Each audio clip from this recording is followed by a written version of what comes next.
नमस्कार, हूनबिल टीवी देख रहे हैं आप। मैं हूं आपके साथ विशाल गर्ग। खबरों की शुरुआत करेंगे बड़ी खबर से। उत्तराखंड में फिर मौसम ने बदली करवट। 5 जिलों में बारिश बर्फबारी का अलर्ट। उत्तरकाशी से पिथौरागढ़ तक बारिश बर्फबारी के आसार। 12 और 13 मई को तेज हवाओं और ओलावृष्टि की भी चेतावनी। 4000 मीटर से ऊपर क्षेत्रों में हो सकती है बर्फबारी। तो ये बड़ी खबर आप तक पहुंचा रहे हैं, जहां पर मौसम विभाग ने अलर्ट बारिश को लेकर जारी कर दिया है। और ऐसे में उत्तरकाशी से लेकर पिथौरागढ़ तक बारिश और बर्फबारी के आसार बनते हुए नजर आ रहे हैं। तो वहीं 12 और 13 मई को तेज हवाओं और ओलावृष्टि की भी चेतावनी जारी कर दी गई है। मौसम विभाग ने एक बार फिर मौसम को लेकर भविष्यवाणी जारी की है। तो 4000 मीटर से ऊपर क्षेत्रों में बर्फबारी हो सकती है, यह भी कहा गया है। तो उत्तराखंड में मौसम ने करवट बदल दी है और मौसम का मिजाज लगातार बिगड़ता हुआ भी नजर आ रहा है।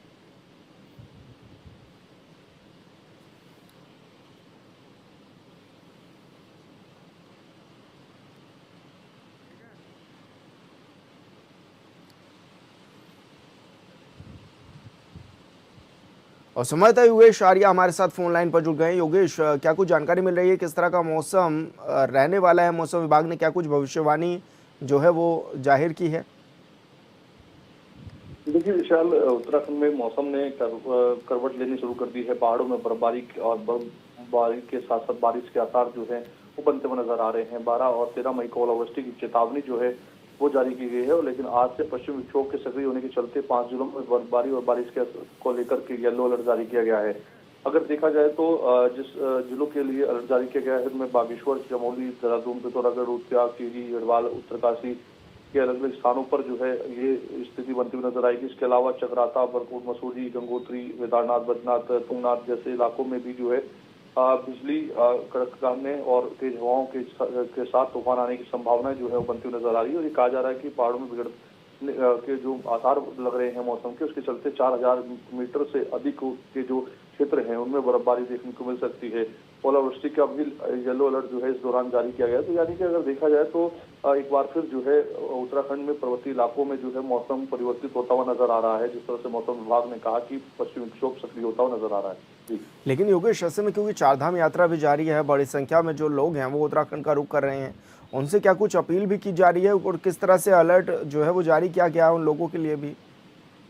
हाँ देखिए, जिस तरह से मौसम विभाग ने अलर्ट जारी किया गया है, येलो अलर्ट जारी करते हुए जो है वहाँ के तमाम जो जिला के केंद्र है वहाँ पर इनको सूचित किया गया है, आपदा केंद्र बनाए गए हैं वहाँ पर सूचित किया गया है, ताकि इलाकों में जो है इसके लिए अवेयरनेस किए जा सके, आने वाले तीर्थ यात्रियों को जो है इसकी जानकारी दी जा सके। और यात्रियों से भी अपील की जा रही है कि वो जो मौसम की अलर्ट है उसको ध्यान में रखें। इसके साथ साथ आसपास जो नदी नाले गजेरे हैं उनके आसपास न जाएं, क्योंकि उनका कहना है कि किसी भी वक्त जो है बरसात के चलते उफान पर आ सकते हैं और वो खतरनाक हो सकता है। और इसके साथ साथ ऐसे इलाकों में पुलिस और एनडीआरएफ, एसडीआरएफ की भी तैनाती की गई है, ताकि जो है ऐसी कोई चुनौती बनती है तो उस पर जो है समय रहते जो है काबू पाया जा सके। तो उसको लेकर लगातार अलर्ट किया जा रहा है, लगातार लोगों से अपील की जा रही है, ताकि चारधाम यात्रा यथावत रूप से चलती रहे, किसी प्रकार की किसी तीर्थ यात्री को परेशानी का सामना न करना पड़े। जी बिल्कुल योगेश, बहुत शुक्रिया आपका तमाम जानकारी साझा करने के लिए। भगवानपुर स्थित सिसोना गांव में ममता राकेश ने सड़क का विधिवत रूप से उद्घाटन किया। इस अवसर पर ग्रामीणों ने विधायक का आभार भी व्यक्त किया है और उनका जोरदार स्वागत भी इस दौरान किया गया। वहीं ग्रामीणों को संबोधित करते हुए विधायक ममता राकेश ने कहा कि क्षेत्र की सड़क, शिक्षा, स्वास्थ्य और मूलभूत सुविधाओं का विकास उनकी प्राथमिकता में है। उन्होंने कहा कि बेहतर सड़क बनने से ग्रामीणों को आवागमन में सुविधा मिलेगी और क्षेत्र के विकास को भी नई दिशा मिलेगी। मैं आपका काफ़ी दिनों के बाद गांव सिसोना में काम की अनुकूलता रही है और मैं धन्यवाद करता हूं ममता राकेश जी का, धन्यवाद करता हूं उस अधिकारी का जिस योजना से अधिकारी क्या नाम योजना पास हुई है और हमारी विधायक ने पूरी मेहनत करके हमारे गांव में काम लाए हैं। बहुत बहुत धन्यवाद विधायक जी का। गांव में काफ़ी समस्या, सड़क की दिक्कत चल रही थी, सड़कें टूट गई थी, कुछ तो टंकी बनी थी, टंकी की वजह से सड़कें टूटी हुई थी, जिसका टंकी वालों ने तोड़ तो दी सड़कें, जल जीवन मिशन, लेकिन जल जीवन मिशन के अंतर्गत सड़कें बहुत क्षतिग्रस्त हो गई थी। बरसात आने वाली है तो यहाँ की सड़क हमने राज्य योजना में भेज रखी थी। मुझे बताते हुए खुशी हो रही है कि 2 किलोमीटर सिसोना गांव के आंतरिक गलियों पास हुई हैं, जिसका आज शुभारंभ किया गया है और सभी गाँव वालों को बहुत बहुत बधाई। हरिद्वार के ज्वालापुर क्षेत्र से एक बेहद संवेदनशील मामला सामने आया है, जहां ट्यूशन के लिए घर से निकली 15 वर्षीय किशोरी लापता हो गई। पुलिस ने सीसीटीवी और तकनीकी जांच के आधार पर किशोरी को बरामद कर परिजनों को सौंप दिया है, लेकिन कुछ ही घंटों बाद उसकी तबीयत बिगड़ने पर अस्पताल में उसकी मौत हो गई है। पोस्टमार्टम रिपोर्ट में संदिग्ध जहर की पुष्टि के बाद मामले ने गंभीर मोड़ भी ले लिया है। परिजनों ने किशोरी के दोस्त समेत अन्य लोगों पर गंभीर आरोप लगाए हैं। फिलहाल पुलिस पूरे मामले की जांच पड़ताल में जुटी हुई है।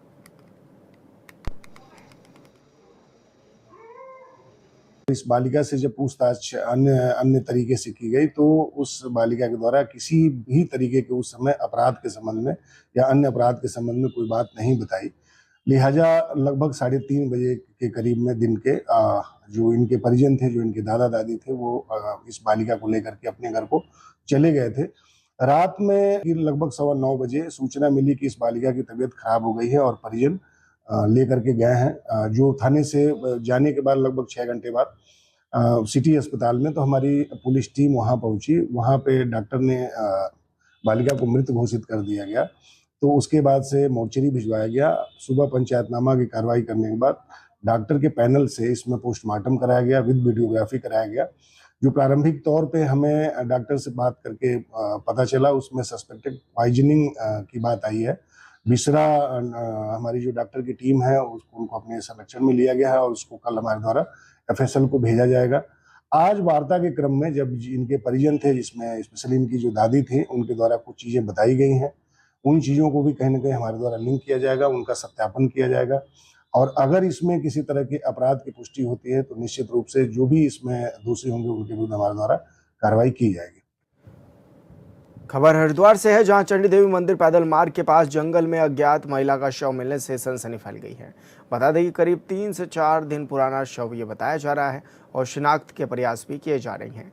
इसके अलावा महिला के हाथों पर बने टैटू के आधार पर महिला की पहचान में पुलिस जुटी हुई है। फिलहाल शव को पोस्टमार्टम और पहचान के लिए जिला अस्पताल मोर्चरी में रखवाया गया है।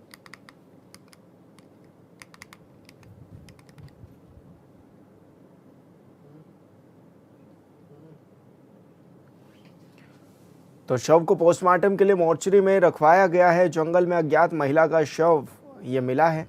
हरिद्वार से ये बड़ी खबर मिल रही है, जहां पर 3 से 4 दिन ये शव पुराना जो है वो बताया जा रहा है।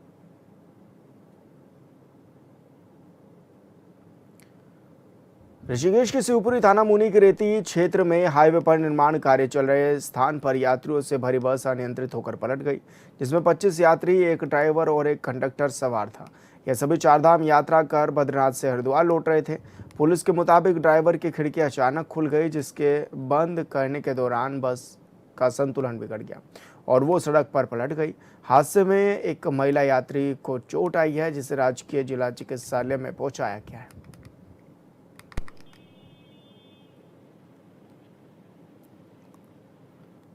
मसूरी में चारधाम यात्रा और पर्यटन सीजन के दौरान चलाए जा रहे ऑपरेशन प्रहार के तहत पुलिस ने एक युवक को गिरफ्तार किया है।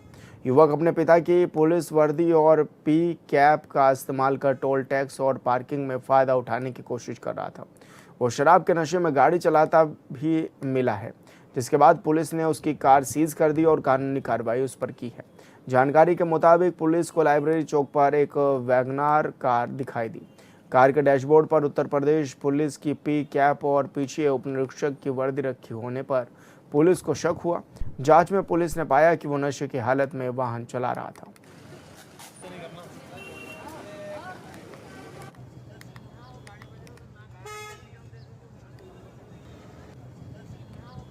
मसूरी में आयोजित प्रेस वार्ता में देश भर से पहुंचे स्वतंत्र फैक्ट फाइंडिंग दल के दूधली वन अधिकारी विवाद को लेकर प्रशासन की कार्यप्रणाली पर सवाल उन्होंने उठाए हैं। टीम ने कहा कि ग्राम सभा और सामुदायिक वन अधिकारों के मामलों में फॉरेस्ट राइट एक्ट 2006 के प्रावधानों का सही तरीके से पालन नहीं किया जा रहा है। 8 सदस्यीय टीम ने 8 और 9 मई को दूधली गांव, देहरादून और मसूरी क्षेत्र का दौरा कर ग्राम सभा सदस्यों, वन अधिकारों समिति और प्रशासनिक अधिकारियों से बातचीत भी इस दौरान की है। समझा जाए कि क्या हो रहा है, क्योंकि हम सब लोग जितने भी लोग आए थे फॉरेस्ट राइट्स पर एक्सपर्ट है। आप इस डॉक्यूमेंट को पढ़िए। एक इंडिपेंडेंट कमेटी के हिसाब से सारे स्टेक होल्डर्स से बात की। हम प्रशासन के भी कुछ लोगों से मिले और जो अफेक्टेड ग्राम सभा के लोग हैं उनसे भी मिले। और हमारा बेसिक रिकमेंडेशन है कि जो दावा किया गया है ग्राम सभा के द्वारा उस पर जल्द से जल्द फैसला FRA जो कानून है उसके दायरे में किया जाना चाहिए। इसके अलावा हमने ये भी रिक्वेस्ट किया है कि जो सारे स्टेक होल्डर्स हैं एडमिनिस्ट्रेशन में वो कानून को फैसिलिटेट करने का रवैया अपनाएं और जो एक ऑफिशियल इन्वेस्टिगेशन भी हमने रेकमेंड किया है जो मिनिस्ट्री ऑफ ट्राइबल अफेयर्स है वो अगर एक इंडिपेंडेंट कमेटी कॉन्स्टिट्यूट करके एक ऑफिशियल कमेटी कॉन्स्टिट्यूट करके इस इशू को एग्जामिन SDM जी से भी हमारी बात जो वार्ड मेंबर हैं उनसे हुई। इसके अलावा हम सचिवालय में भी गए, वहाँ पे भी डिफरेंट अधिकारियों से मिले, उन्होंने वक्त दिया और हमने हमारा जो मैंडेट है वो भी उनके सामने रखा। उनका अप्रोच भी आई थिंक सबसे पहले दावे पर फैसला ही ज़रूरी है, तो इस पे हमें क्लैरिटी नहीं मिली कि ये जुलाई से क्यों पेंडिंग है। काफ़ी टाइम हो गया है। हमने एक सवाल भी पूछा कि फरवरी में जो कम्युनिटी ने लेटर लिखा था चीफ सेक्रेटरी को उस पर क्या अंजाम हुआ है, तो वो भी प्रोसेस में है। तो इन सारे चीज़ों को अपने लॉजिकल कंक्लूजन में ले जाना ज़रूरी है। कैबिनेट मंत्री भरत सिंह चौधरी से बातचीत भी की गई, जहां पर डबल इंजन वाली सरकार वहां विकास कार्य उन्होंने ये भी कहा है और पश्चिमी बंगाल का तेजी से विकास कार्य होगा, उन्होंने ये दावा किया है। चारधाम यात्रा मार्गों पर यात्रियों के लिए बेहतर व्यवस्थाएं की गई हैं। यात्रा मार्गों पर सफाई पर विशेष ध्यान भी दिया जा रहा है और साथ ही उन्होंने कहा कि चारधाम यात्रा में आने वाले यात्रियों की संख्या भी इस दौरान बढ़ी है। कैबिनेट मंत्री भरत चौधरी जी हमारे साथ मौजूद हैं। सर, जिस तरह से बंगाल में एक प्रचंड जीत आप लोगों ने हासिल की और शपथ ग्रहण भी अब हो गया, शुभेंद्र अधिकारी को वहाँ का मुख्यमंत्री बनाया गया, किस रूप में आप देखते हैं और कितनी बड़ी इस जीत को मानते हैं कि बंगाल में पहली बार बीजेपी का आना? देखिए, ये हमारे शीर्ष नेतृत्व के और हमारे कार्यकर्ताओं की जो मेहनत थी पिछले 5 सालों से लगातार बंगाल में, जो हमारा काडर और हमारा राष्ट्रीय नेतृत्व मेहनत कर रहा था, उसका परिणाम आज इस रूप में मिला है। इसके अलावा जिन राज्यों में भारतीय जनता पार्टी की डबल इंजन की सरकार है, उसको देखते हुए बंगाल के लोगों में बहुत निराशा थी इस बात को लेकर के कि केंद्र सरकार की बहुत सारी फ्लैगशिप स्कीम्स ऐसी थी जो बंगाल में लागू नहीं थी। जैसे मैं आयुष्मान की बात करूं, आयुष्मान भारत की बात करूं, वो योजना वहाँ पर लागू नहीं थी। वहाँ की ममता सरकार ने कभी उसको लागू होने नहीं दिया। जो प्रधानमंत्री द्वारा किसान सम्मान निधि हर 4 महीने में दी जाती है, वो बंगाल के लोगों को नहीं मिल पा रही थी।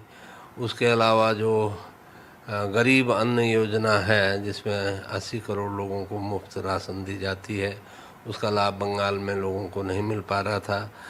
और एक तरह का जंगल राज, एक कैप्टिविटी में वहाँ की जो जनता थी वो जी रही थी और आज उससे वो मुक्त हुए हैं। एक नए युग का वहाँ पर सूत्रपात हुआ है और भारतीय जनता पार्टी की भी जो लंबे समय से एक प्रतीक्षा थी बंगाल विजय की, वो आज पूरी हुई है। सर, चारधाम यात्रा चूँकि लगातार जारी है और बड़ी संख्या में तीर्थयात्री भी पहुंच रहे हैं, दिनों दिन आंकड़ा लगातार बढ़ रहा है, किस तरह की व्यवस्थाएं आप देख रहे हैं? क्योंकि खास तौर पर यह भी देखा जा रहा है कि आप लगातार यात्रा रूट्स पर भी जायज़ा ले रहे हैं, जा रहे हैं।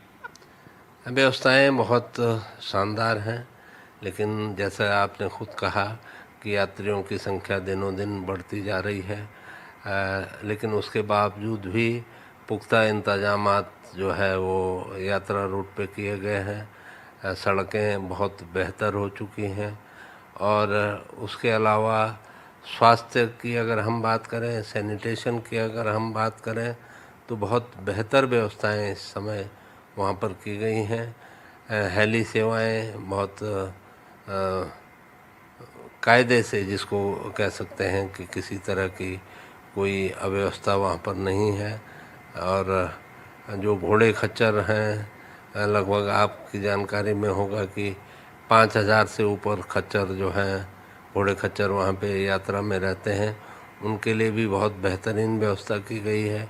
यात्रा रूट पे जो खच्चरों की लीद से गंदगी होती थी, उससे भी इस बार पूरी तरह से निपट लिया गया है। उसका डे टू डे बेसिस पे कलेक्शन होता है।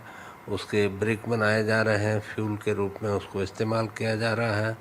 बद्रीनाथ में जो मास्टर प्लान है उस पर युद्ध स्तर पर काम चल रहा है और उम्मीद कर सकते हैं कि आने वाले सालों में भव्य बद्रीनाथ के दर्शन हम कर पाएंगे।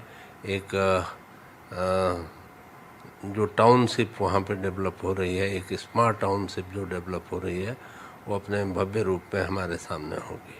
सर, विभागों में किस तरह से काम हो रहा है लगातार, क्योंकि आप बैठकों का दौर तो आपकी लगातार जारी है, लेकिन किस तरह से अधिकारियों को निर्देशित किया गया है, किस तरह सड़कों का जाल बिछाया जा रहा है, क्योंकि पीएमजीएसवाई जैसे महत्वपूर्ण विभाग आपके पास हैं, किस तरह से विभागों में समन्वय के साथ काम हो रहा है सर? बिल्कुल, आपने देखा होगा कि मैं लगभग हर विभाग की 2-2, 3-3 समीक्षा बैठकें कर चुका हूँ। विभाग बेहतर प्रदर्शन कर रहे हैं, लेकिन सुधार की गुंजाइश अभी भी बनी हुई है और निरंतर उनमें सुधार करने के निर्देश दिए जा रहे हैं। 184 सड़कें हमारी जो प्रधानमंत्री ग्राम सड़क योजना की थी उनके टेंडर हो चुके हैं। 275 सड़कें हमारी भारत सरकार में गई हैं, उसकी भी जल्दी स्वीकृति मिलने की संभावना है। उसके अलावा टोटल लगभग 1500 सड़कों के जो हैं वो डीपीआर और फॉरेस्ट फाइल तैयार की जा रही हैं सभी डिवीज़नों में मिल कर के। तो आने वाले 4-5 सालों में एक सड़क क्रांति जो है वो आपको उत्तराखंड में देखने को मिलेगी। उसके अलावा ग्राम्य विकास विभाग में भी जो लखपति दीदी योजना है, आप जानते हैं कि हर परिवार की जो आधारशिला है वो उस परिवार की महिला होती है और हमारी कोशिश है कि हर महिला को लखपति दीदी बनाया जाए ताकि उनके परिवार जो है वो किसी प्रकार के अभावों में उनको जीना न पड़े। सर, अंतिम सवाल मेरा ये है कि प्रधानमंत्री का विशेष लगाव, आप लोग भी कहते हैं कि उत्तराखंड से रहता है, एक के बाद एक कई दौरे भी हो चुके हैं और अभी हाल फिलहाल में फिर एक दौरा वो करने जा रहे हैं उत्तराखंड में, किस तरह की व्यवस्थाएं आप मानते हैं? और जब जब प्रधानमंत्री आते हैं एक बड़ी सौगात जो देते हैं उत्तराखंड को, उसको किस रूप में आप देख रहे हैं सर? देखिए, प्रधानमंत्री का निसंदेह उत्तराखंड से एक भावनात्मक लगाव रहा है। अपने जीवन के कुछ महत्वपूर्ण वर्ष उन्होंने उत्तराखंड में बिताए हैं और जब आप किसी स्थान विशेष पर अपने जीवन का कुछ समय व्यतीत करते हैं तो एक लगाव जो है वो स्वाभाविक रूप से हो जाता है।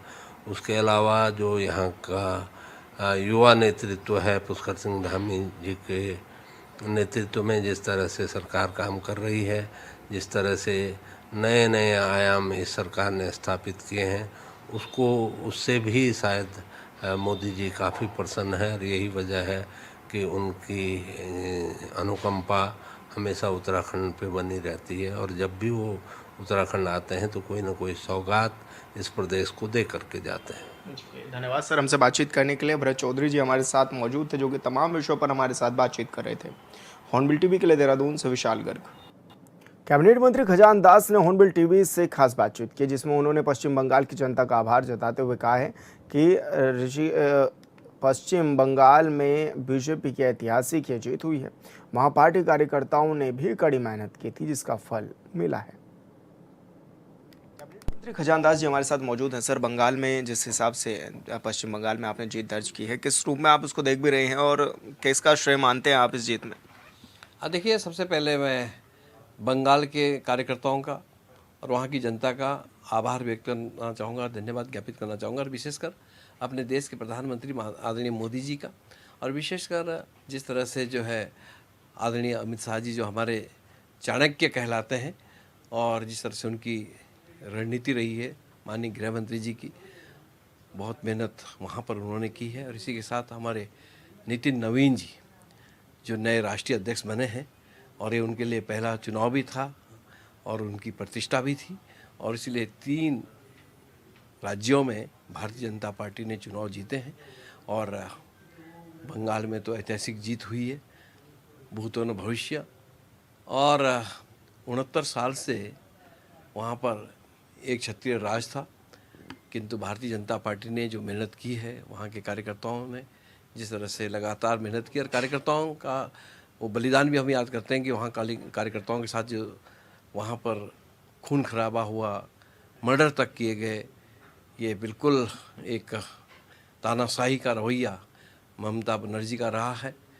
और आज वहाँ पर राम राज्य स्थापित हुआ और ममता जी का राज खत्म हुआ। दोनों जगह से जिस तरह से जो है इलेक्शन भी हार गई है,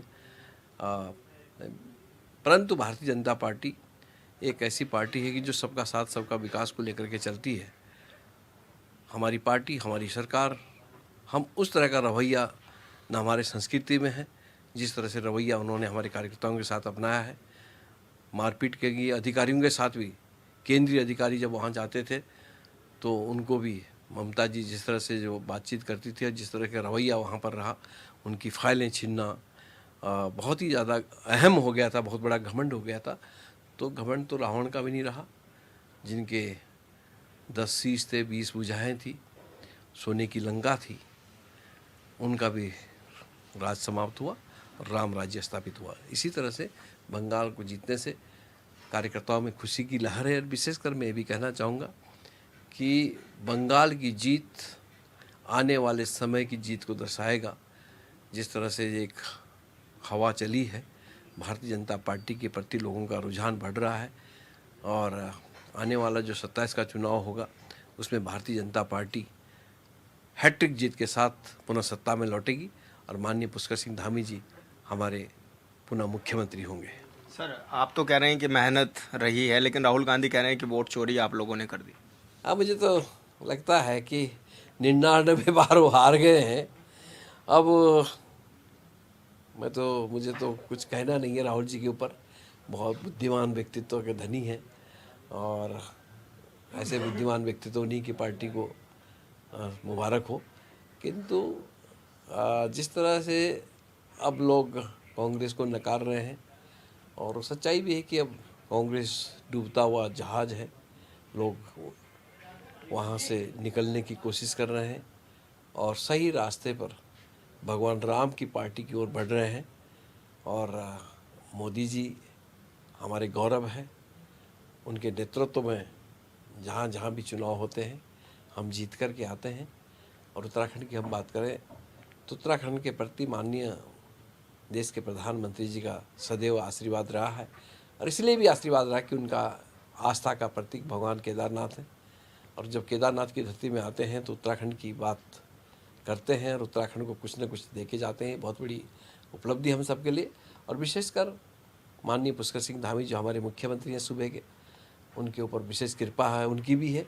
और भगवान केदारनाथ, भगवान बद्री विशाल, माँ यमुना, माँ गंगा, हेमकुंड साहिब, पंच तीर्थ यहाँ पर हैं। उनका सबका आशीर्वाद माननीय मोदी जी के ऊपर, मोदी जी का आशीर्वाद माननीय पुष्कर सिंह धामी जी के ऊपर है। और इसलिए अभी स्ट्रिक्टली भी कह दिया गया है केंद्रीय नेतृत्व के द्वारा, हमारे राष्ट्रीय अध्यक्ष के द्वारा, कि अगला चुनाव हम पुष्कर सिंह धामी जी के नेतृत्व में लड़ेंगे और उत्तराखंड में हैट्रिक जीत के साथ वापस आएंगे। धन्यवाद सर, हमसे बातचीत करने के लिए। कैबिनेट मंत्री खजान दास जी हमारे साथ थे, जो कि तमाम विषयों पर हमारे साथ बातचीत कर रहे थे। हॉर्नबिल टीवी के लिए देहरादून से विशाल गर्ग। और फिलहाल इस बुलेटिन में मेरे साथ इतना ही। आप देखते रहिए हॉर्नबिल टीवी।